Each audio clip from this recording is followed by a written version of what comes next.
Hi, here's my rebuild on another Micky Sharpz frame. This is a contraption model.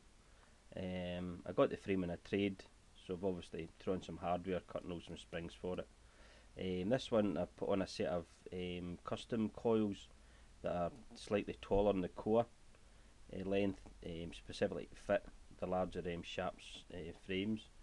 Running at 5 volts. It's set as a medium speed, medium hit shader.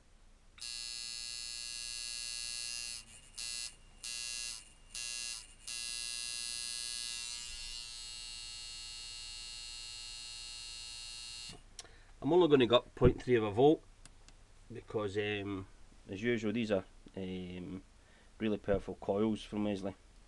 So 0.1, 0.2 of a volt does make a visible difference to the force of hit.